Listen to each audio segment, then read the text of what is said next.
안녕하십니까, 김성구입니다. 오늘은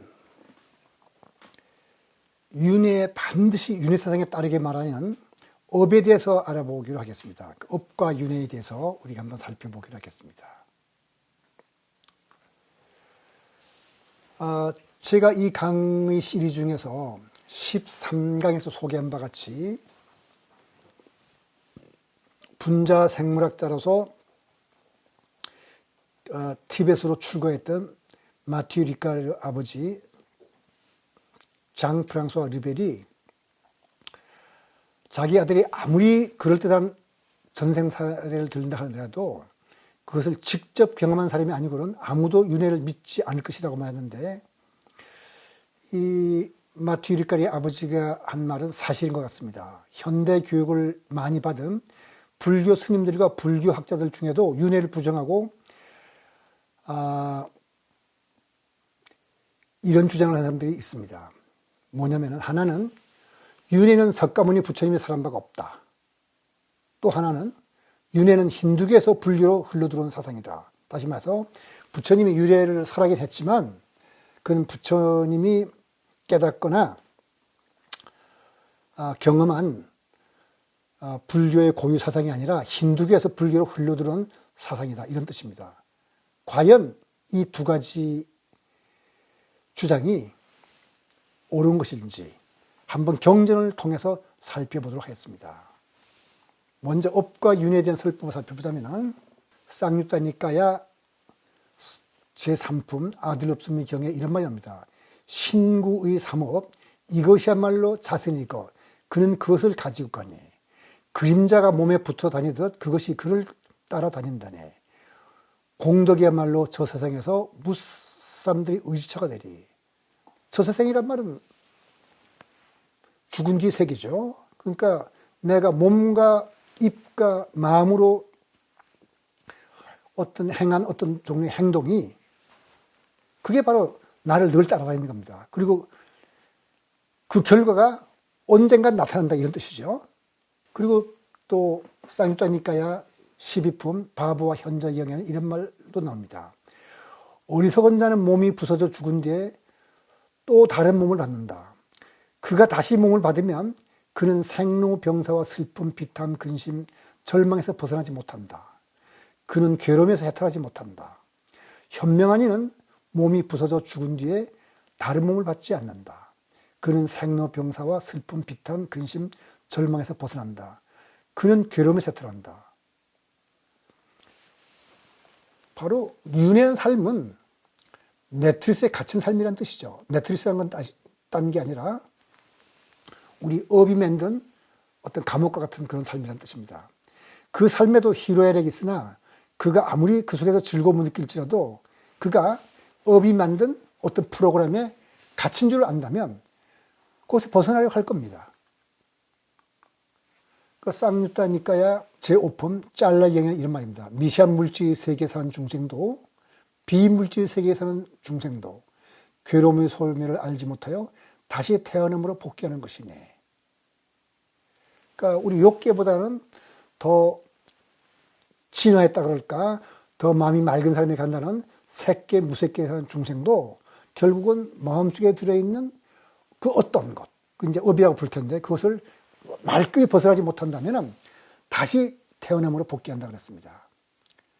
괴로움의 소멸은 열반을 뜻하는데, 보통 열반과 해탈을 같은 뜻으로 사용하지만 부처님의 설법에서는 이 둘이 구별됩니다. 그리고 부처님도 또 어떤 때는 같은 뜻으로 사용하기도 했습니다.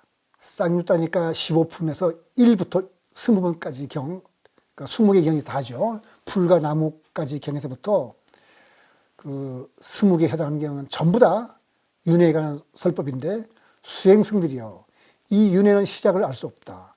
무명에 덮인 중생들은 가래에 속박되고 유전하고 윤회함으로 그 최초의 시작을 알 수 없다. 그러니까 부처님은 윤회의 시작을 알 수 없다 합니다. 그 말은 무슨 뜻이냐면, 윤회한 자에게는 시간의 시작과 끝이 없다는 거죠. 즉 가래에 덮인 중생들은 끊임없이 나고 죽는 일을 반복합니다. 우리가 자다 깨다 자다 깨다 하는 것처럼 계속 나고 죽는 일을 반복한다는 뜻입니다. 그런데 여기서 이런 물음을 하나 하게 되겠네요. 불교는 무아를 말하는데 무아인데 누가 어떻게 영혼이 나고 죽을까? 이건 그럴듯한 질문이지만 특정한 세계관에서만 성립하는 질문입니다. 이 문제는 이 다음번에 우리 할 제19강에서 자세히 살펴보기로 하고 오늘은 계속해서 업과 윤회에 대해서만 살펴보기로 하겠습니다. 다섯 번째, 손톱 끝의 경우에는 인간으로 다시 태어난 존재들은 적고 인간이 아는 다른 세계에 태어난 존재들은 훨씬 많다. 앞서 짤라의 경에서 말한 색계와 무색계에 이어 여기서도 인간이 아닌 다른 세계를 부처님은 설합니다. 그리고 풀과 나뭇가지 경에서는 윤회의 시작과 끝이 없다고 하는데 다른 한편 장, 암경, 세기경에서는 우리 우주의 생성과 소멸에 관해서 설합니다. 이거는 다중우주를 뜻하는 것으로서 바로 불교의 우주관이 또 세계관이 윤회와 밀접히 연결되어 있음을 의미한다고 우리가 해석할 수밖에 없습니다. 여섯 번째는 이런 또 강의를 합니다. 물질은 무상한 것이다. 잘 배운 고귀한 제자는 이와 같이 보아서 물질에서도 실하여 떠나고 실하여 떠나면 사라지고 사라지면 해탈한다. 그가 해탈하면 해탈했다는 궁극적인 알미 생겨나서 태어나면 부서졌고 청정한 삶은 이루어졌고 해야 할 일은 다 마쳤으니 더 이상 윤회하지 않는다. 제가 가장 간단한 거 6개를 뽑아서 부처님이 윤회를 설하는 경우를 보여드렸는데 이 밖에도 부처님이 윤회를 설하는 경우는 무수히 많습니다. 부처님이 얼마나 자주 윤회를 설했는지 제가 한번 찾아봤습니다. 그래서 다 찾기는 너무 많아서 존재의 다발경이라고 해서 22번째 품인데 거기에는 경전이 150개 경이는데 거기서 윤회라는 말이 나오는 경만 골라봤더니 58개였습니다. 그 58개의 이 경이라는 것도 직접 윤회라는 말이 나오는 경전이 그렇다는 것이지 뭐 태어났다가 다시 죽는다거나 내사 현사라거나 죽음과 태어난 것 같은 말이 나오는 걸 찾으면 58개보다 훨씬 많습니다. 제가 쭉 이렇게 해서 22품, 쌍육자니까 22품에서 지금 나오는 경전을 쭉 열거했습니다. 이렇게 해서 보면은 이렇게 58개가 윤회에 대해서 설법이고, 물론 아까 말씀드렸지만 윤회라는 말을 직접적으로 하지 않고 다시 태어난다거나 이런 말을 하게 되면 더 많다고 했죠. 그러니까 윤회에 대한 언급은 여기만 나오는 것이 아니라 경전마다 나오고 법구경에도 나옵니다. 법구경에는 개송이 대개가 아니라 정확하게 423개가 있는데 그 가운데서 직접 윤회를 언급하는 개송의 번호를 나누면 이와 같이 29개가 됩니다. 이 밖에도 부처님이 설하는 12연기, 무묘행식에서 우리가 어떻게 해서 태어나서 그 몸을 받고 죽어가는가를 설하는 게 12연기죠. 그래서 사양사관은 우리의 수행의 정도에 따라서 그 다음에 그 수다원과 그다음 그 사담과 아남과 아라한을 구별할 때도 거기도 윤회를 나오죠. 그 부처님 왜 이렇게 윤회가 많은 설법했을까 하고 우리가 생각해 봐야 될 것입니다. 그거는 지난 강의에서 말씀드린 것처럼 그것이 바로 불교 윤리의 바탕이 되는 뿐만 아니라 불교는 윤회에서 벗어나는 것이 불교 윤리의 목표이기 때문입니다. 부처님이 윤회를 바탕으로 많은 설법했다는 것을 부정할 사람은 없습니다. 이제 부처님이 윤회를 설하긴 했지만 그것은 힌두교에서 흘러온 사상이라는 주장에 대해서 살펴보도록 하겠습니다. 무소의 뿔처럼 혼자서 가라는 말이 있는데 이걸 보면은 부처님이 어떤 분인지 알 수 있을 겁니다. 제가 지금까지 설명드리고 살펴본 바와 같이 부처님은 초기 경전 곳곳에서 윤회에 관해서 설하였습니다. 윤회를 설하지 않았다는 말은 전혀 근거가 없는 말입니다. 그럼에도 불구하고 불교 스님과 불교학자들 가운데서 적지 않은 수의 사람들이 윤회를 불교의 기본 교리로 인정하지 않습니다. 이 사람들은 윤회는 힌두교의 기본 사상으로서 불교에 흘러들어온 사상이라고 봅니다.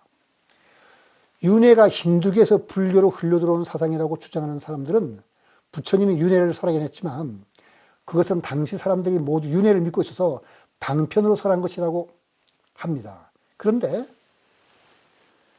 이런 류의 주장은 부처님을 모독하는 말입니다. 성자들은 진리를 위해 목숨을 바칠지언정 진리 아닌 것과 타협을 하지 않습니다.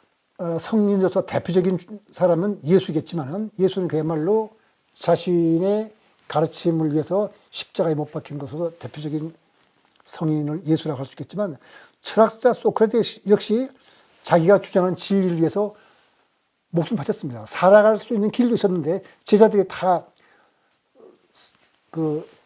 소크라테스가 살아갈 수 있도록 길을 마련하고 지금 이 감옥을 탈출하자 해도 소크라테스가 그걸 거부하고 진리를 위해서 목숨을 바쳤습니다. 그 다음에 이슬람 교의 교주 마와베시 처음에 이슬람을 전파하려고 할 때는 그 메카의 유력자들이 뭐라 그러냐면 메카에서 모시는 새 여신을 알라의 천사로 인정해 주면은 이제 우리도 좋고 너도 좋다. 그래서 이렇게 손잡고 이슬람을 이렇게 전파했더니 마음에선 거절합니다. 그리고 목숨을 위협받아서 메디나로 도망을 칩니다. 그러니까 이게 성자들은 이렇게 절대로 진리를 위해서는 진리 아닌 것 타협하지 않습니다.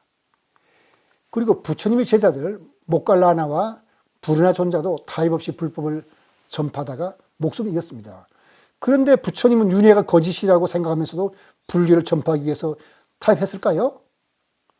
그릇된 것과 타협하지 않고 꼿꼿하게 바른 길로 가라는 뜻에서 부처님은 제자들에게 무소의 뿔처럼 혼자서 가라고 했습니다. 무소는 코뿔소죠. 부처님의 가르침을 한번 살펴보죠. 스타니파타의 구절 몇 개만 음미해보죠. 개성 56에 탐욕 없이, 속임 없이, 가래 없이, 거짓 없이 더러움과 어리석음을 날려버리고 온 세상에 대한 집착 없이 무소의 뿔처럼 혼자서 가라. 개성 68은 최상의 진리를 얻기 위해 단호하고 활기찬 마음으로 게으름 없이 확고한 노력으로 강한 힘을 갖추어 무소의 뿔처럼 혼자서 가라.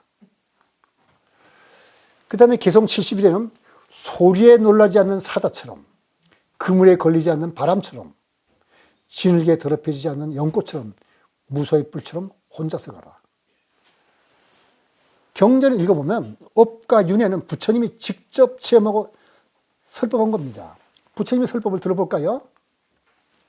신통력에 대한 부처님의 설법은 많이 있는데 쌍유타 니까에도 나오고 또 마지마 니까에도 나오고 디가 니까에 나오는데 우선 가장 간단하게 쌍유타 니까야 16품에 선정과 곧바른 알의 경에 보면은 그 9단계의 선정을 얘기합니다. 다시 말해서 나는 내가 원한 대로 사유와 숙고를 갖추고 멀리 여임에서 생겨난 희열과 행보를 갖춘 첫 번째 선정에 든다.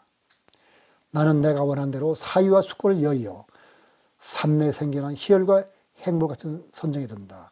그 다음에 쭉 이렇게 해서 색계 사선과 무색계 사선을 거친 다음에 마지막에 9번째로 지각과 느낌이 멈춘 상수면에 든다. 이렇게 설한 후 부처님은 신통력에가 설합니다. 뭐냐면은 이제 너무 기니까 정리해 주자면 신족통이라 해서 원하는 데 마음대로 갈 수 있는 능력이 있다는 겁니다. 천유통은 천상의 소리를 듣거나 아주 멀리 떨어지는 곳에서 나는 소리를 들을 수 있는 그런 능력을 부처님이 있다고 합니다. 다심통이라 해서 업을 포함해서 남의 마음을 아는 능력입니다. 그다음 숙명통이라 해서 자신이나 남의 전생의 모습을 아는 능력입니다. 그리고 여러 급에 걸친 우주의 생성토멸을 다 안다고 합니다. 그리고 뭐라 그러냐면은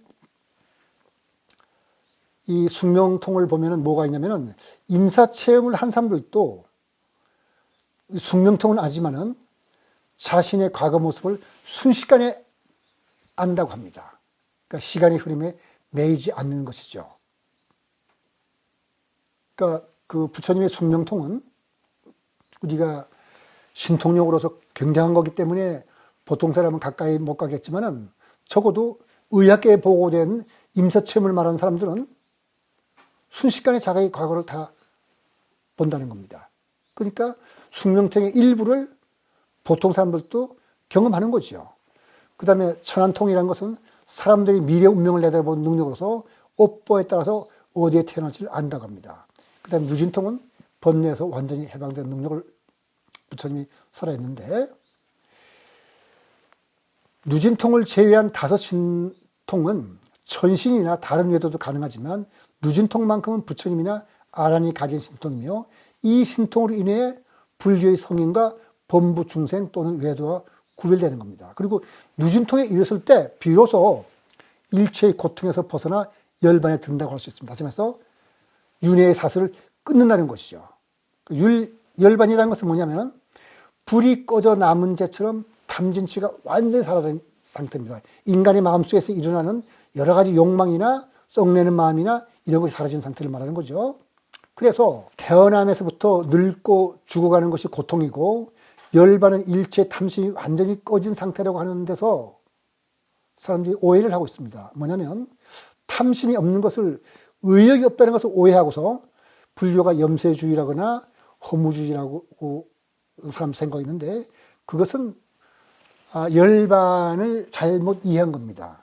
부처님은 열반의 즐거움은 말로 표현할 수 없다고 합니다.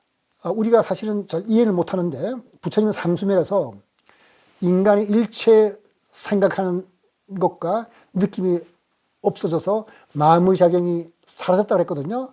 그러면 그건 허무한 것이다고 생각을 하는 사람도 있는데, 부처님은 또 이렇게 말씀합니다. 오히려 그런 상태에서 열반에 이른 마음은 불가견이고 무한이고 모든 것에 빛난다.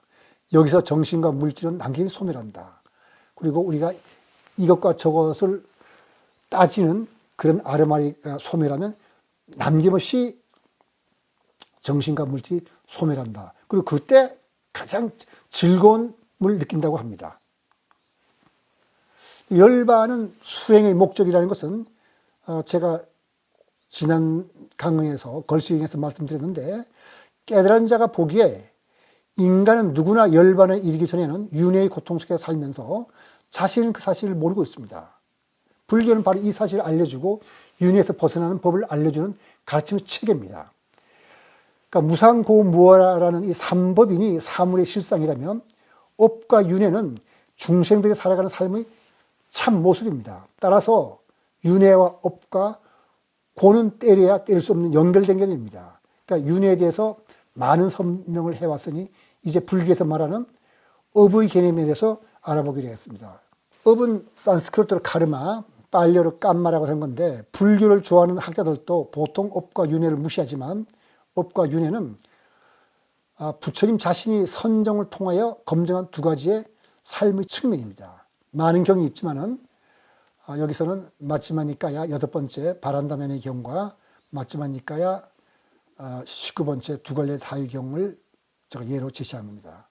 그러니까 삶과 죽음은 존재론적 사고에서 온 개념입니다.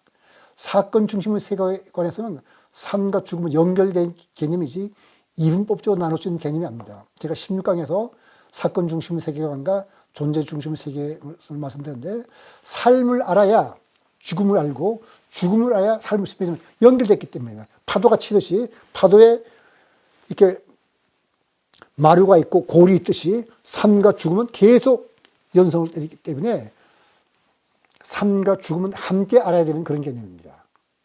그러니까 업의 원래 뜻은 일체 행위를 뜻하는 말로서 인도에서 발생한 종교 사상에서 말하는 인과율 개념입니다. 업은 인과의 연쇄 관계에 놓이는 것으로서 현재 행위는 그 이전의 행위의 결과로 생기는 것이며, 또 현재의 결과는 또 그것이 미래의 행위에 대한 원인으로 작용합니다. 그러니까 업은 불교를 포함해서 인도에서 발생한 모든 종교와 사상에서 중요하게 여기는 개념이지만 종교마다 그 뜻이 조금씩 다르고, 또 불교에서 말하는 업의 개념은 또 다릅니다. 따라서 먼저 불교 외의 종교와 사상에서 말하는 업의 개념을 살펴보는 것이 불교의 업 개념을 이해하는 데 도움을 줄 것입니다. 먼저 힌두이즘의 업세에 대해서 살펴보겠습니다. 힌두이즘이란 건 그냥 힌두교를 말하는데 우파리샤타에 보면은 요약하면 이겁니다. 그 힌두교에서는 아트만이 궁극적 실제거든요. 그 아트만이 바로 자아입니다. 그래서 그 불교에서 자아를 번역하는 건데, 그러니까 자아는 행위자이며 그 행위에 따르는 결과의 수혜자이다. 업은 상주불멸의 자아의 행위며 그 경험이 되는 것이다. 그 다음에 괴로움과 즐거움은 자기가 지어서 자기가 받는 것이다. 여기에 아트만이 아닌 다른 요소는 없다. 그러니까 모든 걸 불변의 자아인 아트만이 그 지어서 받는다는 이런 뜻입니다. 힌두교는 상주불멸의 자아인 아트만을 상징하는 반면 불교는 무아를 말함으로써 업과 윤회설에 있어서 두 종교가 크게 다른 것 같지만 부분적으로는 유사한 것도 있습니다. 그래서 문헌에 따라서는 윤회설을 말할 때 불교와 힌두교의 윤회설 주성린 경우가 가끔 있습니다. 그러나 힌두교는 세상사에 제일 원인이 있다고 보는 실체론이고 불교는 제일 원인을 부정하고 연기법을 말하기 때문에 힌두교와 불교의 업계이면 근본적인 차이가 있습니다. 이것에 대해서 자세하게 알아보고 싶은 사람은 이 시리즈 강의에 14강 여러 가지 세계관과 그 다음에 제16강 존재와 사건을 보시면 도움이 될 것입니다. 그럼 자이나교도 상당히 중요한 인도에서 탄생한 불교인데 여기서는 업은 움직일 수 없는 법입니다. 업은 개인의 책임이고 일단 지은 업이 있게 되면 이건 자신의 능력으로 조정할 수가 없습니다. 즉 인간이 바꿀 수 없는 외적인 힘이 됩니다. 그러니까 결정론이죠. 그 다음에 아지비카 학파에서 유물론자들이 학파하셨는데 상주불멸의 아트만이라는 것은 없고 업도 부정합니다. 어떤 형태건 도덕적 책임도 거부합니다. 인간이 경험하는 괴로움과 낙이란 것은 물질적 현상들의 자연적인 성질에 생긴다고 보는 겁니다. 일체가 자아가 아닌 다른 요인에 생기는 겁니다. 왜냐하면 유물자니까 정신이란 건 없는 거니까요. 그러니까 물질들의 그냥 여러 가지 그 상호작용에 의해서 뭐 슬픔이나 고통이나 낙도 생긴다는 거죠. 모든 것이 자연법에 생기는 것이므로 어떻게 보면 뉴턴 역학의 기원적 우주관과 비슷합니다. 이 아이비지카 학파의 생각은. 그리고 현대의 뇌신경 과학과도 유사하다고 볼 수 있습니다. 왜냐하면 사람도 결국 프로그램된 대로 진행되는 자동 기계와 같습니다. 다시 말해서 물질이 상호작용해서 모든 것이 이루어지니까요. 그리고 아지비카 학파의 주장은 사람의 도덕적 책임을 부정하고 있습니다. 사람도 결국 프로그램된 대로 진행하는 자동 기계 같은 거니까요. 유물론자로서는 충분히 그런 주장을 할 수 있습니다. 유물론이 옳다면 자의 책임을 어떻게 물어야 될까? 이런 걸 우리가 생각해야 되죠. 다시 말해서 유물론자의 윤리가 뭐냐? 사람의 잘잘못은 그 원인이 뇌의 구조와 기능에 달린 것이라면 범죄나 비유적인 행동도 뇌 때문에 생긴 것이라 주장할 때 우리는 뭐라고 말할 수 있는가? 실제로 법적으로는 정신 이상이 있거나 뇌에 어떤 이상이 있을 때는 책임을 묻지 않습니다. 근데 두뇌 상태가 바로 마음의 상태라면 사람의 생각과 성격 및 행동을 물질인 두뇌가 결정한 것입니다. 그렇다면 두뇌가 결정한 것을 왜 나라고 부르는 존재가 책임져야 하는가? 그 신경과학자들은 이 물음에 대해서 보통 두뇌 상태가 마음 상태라고 하지만은 윤리는 차원이 다른 문제라 생각합니다. 자신의 삶과 자의 도덕적인 행동은 두뇌의 핑계를 댈 것이 아니라 자신이 책임져야 된다는 것입니다. 좀 이상하죠? 나라는 개념 자체가 두뇌에서 나온 건데 두뇌의 핑계를 대지 말라는 것은 좀 이상합니다. 물질 이론론을 주장하면서 윤리 문제는 물질과 정신의 이론으로 설명하는 것은 논리에 문제가 있습니다. 이것은 유물론의 한계를 말해주는 것이라고 볼 수 있겠습니다. 다시 말해서 제가 지금 지난 강의에서 그 윤리의 이론적 완성을 위해서는 신의 명령이거나 윤회가 있어야 된다고 했는데, 유물론으로는 다시 말해 현재 우리가 알고 있는 뇌신경 과학자들의 유물론적 견해로서는 그 윤리의 이론적 완성을 기할 수 없다는 것을 제가 말씀드리기 위해서 이런 내용을 말씀드리는 겁니다. 그러니까 불교의 업설은 뭐냐면은, 불교에서 업에 말하는 걸 들어볼까요? 안구따르니까야 여섯 번째 꿰뚫음이가 나오는데, 비구들이요 의도가 업이라고 나는 말하노니 의도한 뒤 몸과 말과 마음을 업을 지른다. 근데 뜻이 가장 중요하다는 뜻입니다. 그다음 중암경 15번째 경 4경에는 이렇게 말합니다. 만약 일부러 짓는 업이 있으면 나는 그것은 반드시 과보를 받되 현세에서 혹은 후세에서 받는다고 말한다. 만약 일부러 지은 업이 아니면 모르고 한 것이라죠. 그럼 나는 이것을 반드시 그 보를 받는다고는 말하지 않는다. 무슨 말이냐면 보를 받기도 하고 경우에 따라 받지 않기도 한다, 이런 뜻이죠. 그 다음에 자신이 쌍육다니까야 제3품 자식 없음의 경에서는 신구의 삼업, 이것이야말로 자신의 것, 그는 그것을 가지고 가네. 그림자가 몸에 붙어 다니듯 그것이 그를 따른다네. 공덕이야말로 저 세상에서 중생들이 의지처가 되리. 지금까지 그 부처님 설법을 통해서 살펴본 바 같이 업과 윤회는 뗄래야 뗄 수 없는 관계를 맺고 있습니다. 업은 그 보를 다 할 때까지 사람의 몸속에서 남아서 그를 따라다니고, 업이 있는 한 윤회는 계속됩니다. 불교의 업속에서는 의도적인 행위를 중요히 여겼습니다. 아까 좀 봤죠. 이 점에서 자인학교에서는 불교의 업속을 크게 비판합니다. 이 비판하는 좋은 자료를 동국대 명예교수로 있는 박경준 교수께서 불교평론 열린논단에서 발표한 건데 2017년 2월 17일에 이런 말을 자료를 줬습니다. 자인학교에서는 오랫동안 불교를 철저한 동기론으로 비판했다. 동기란 말은 뜻이 있는 거죠. 그래서 이렇게 말합니다. 자인학교 한 경조는 말하기를 불교의 가르침에 따른다면 만약 어떤 사람이 쌀자루를 사람인 줄 알고 쇠꼬챙이로 찔렀다면 그건 살인죄를 저지른 것이다. 뜻이 그런 거니까요. 그리고 사람을 쌀자루 착각하여 쇠꼬챙이로 찔러 죽였다면 그런 살인죄를 저지른 것이 아니라고 해야 한다면서 불교를 무작용론이라고 비판합니다. 그렇죠?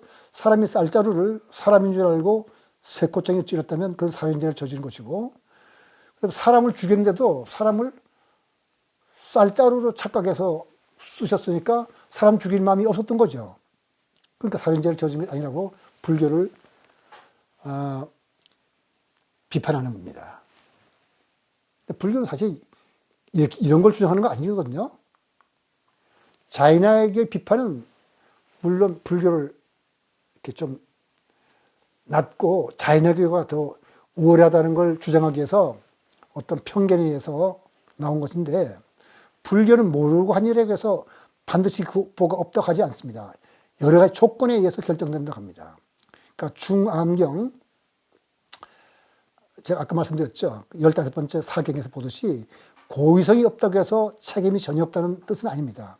고의성이 없는 행위라면 반드시 그 보를 받는 것이 아니라고 했을 뿐이지 받을 수도 있다는 뜻입니다.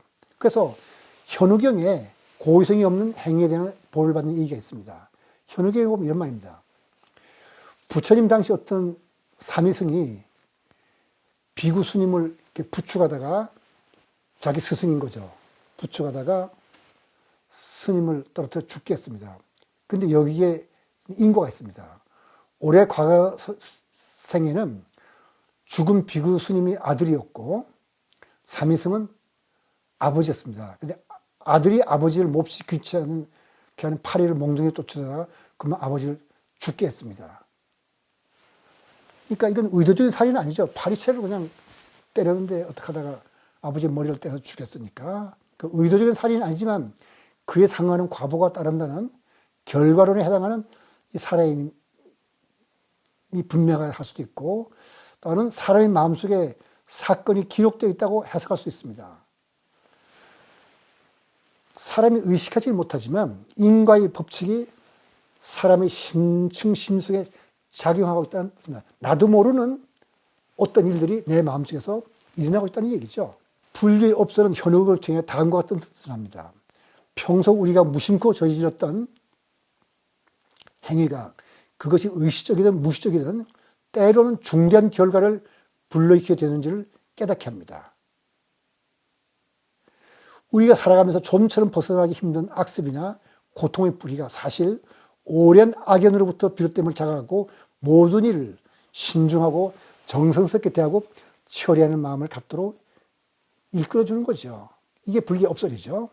그리고 지금 여기 이 순간 이 자그마한 행위 자체가 얼마나 중요한 결과를 갖고 올지를 모르니까 항상 내가 무슨 일을 하든지 간에 정성껏 소중한 마음을 갖고 하게 된다는 그런 깨달음을 갖게 될 겁니다.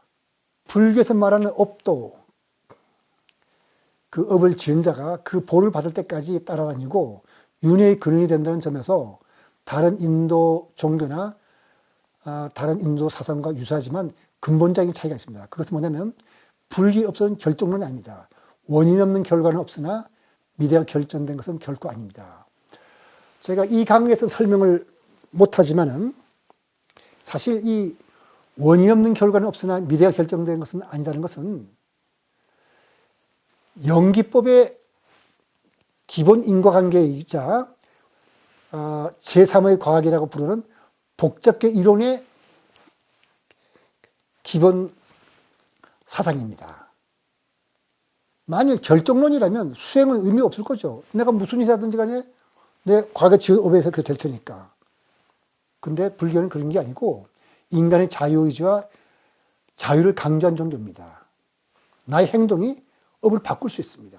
어떻게 바꾸는지 부처님 설법을 해볼게요. 중암경 그 염류경에 이런 말이 납니다. 사람은 지은 바에 따라 가품을 받는다. 그러니까 업보가 온다는 것이죠. 악행을 하면 반드시 그걸 받아요.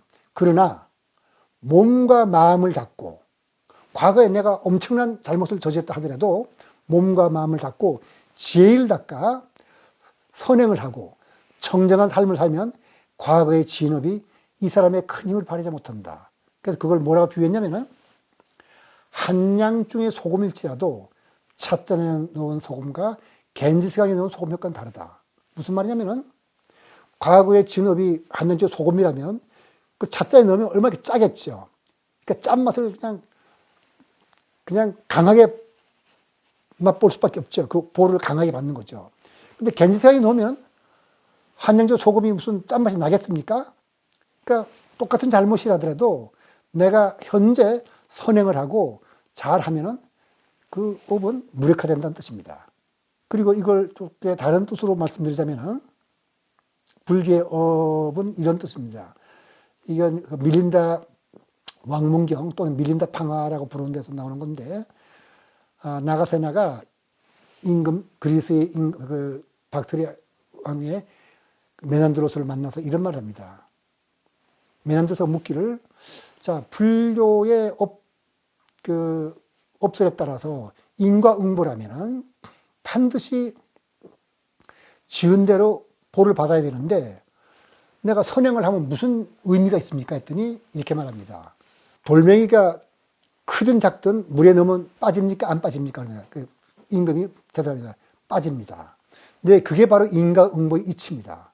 어떤 일을 했다 하더라도 과거에 지은 업은 반드시 그 결과를 가져옵니다. 가져오지만은 만일 작은 돌이라도 물에 빠지긴 하지만은 큰 배에다가 바위를 실으면은 그 바위가 물에 빠집니까? 안 빠집니까? 그러니까 안 빠집니다. 그럽니다. 그와 이치가 같습니다.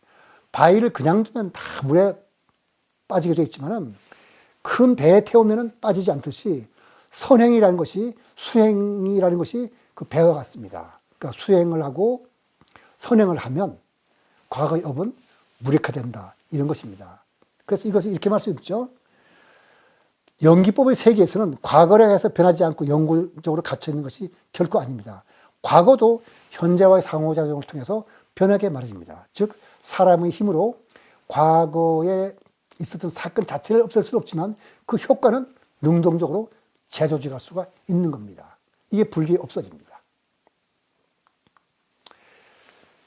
끝으로 말씀드릴 것은 불교의 업설에 대해서 사람들이 오해하는 것이 한 가지 있습니다. 뭐냐면은 모르고 저지른 잘못은 업의 작용해서 용서가 되고 일부러 저지른 잘못은 큰 잘못이라고 생각하는 것인데 그렇지 않습니다.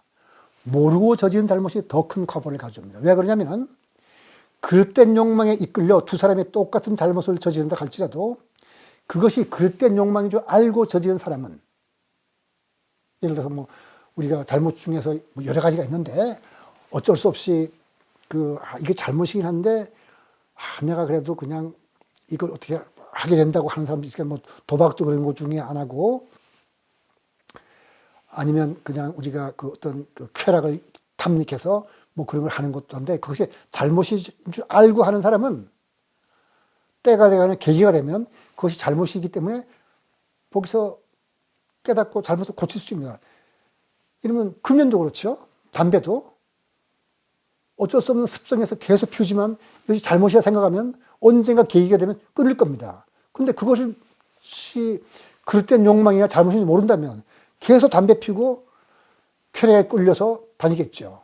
그래서 그것이 그릇된 욕망인지 모르는 사람은 계속 그릇된 욕망에 끌려다니기 말입니다. 그래서 불교에서는 무조건 하고 정견을 첫째로 칩니다. 제대로 아는 것. 비록 잘못을 저지른다 하더라도 알면서 잘못을 저지르는 것을 우리가 사띠라고 그러죠. 그 사띠를 하게 되면 내가 썩내는 것은 별로 좋은 일이 아니지만은 내가 조절할 수 없는 어떤 분노에 입사해서 화를 내들 하더라도 내가 지금 화를 내는구나 하고 화를 내면은 몇 번 그러다 보면은 그것이 잘못인 줄 알고 그 화가 사라지는데 더 이상 화를 내지 않는데, 그것이 잘못인지 모르고 그냥 분노에 휩싸여서 정신 잃고 화를 내면 이 사람은 계속 화를 내죠. 그래서 불교는 무조건 하고 아는 것, 제대로 아는 것, 그것을 첫째로 치는 것입니다. 오늘 강의는 여기서 마치고 다음 19강에서는 무아윤회의 참뜻에 대해서 살펴보도록 하겠습니다. 오늘 강의에서 마치도록 하겠습니다.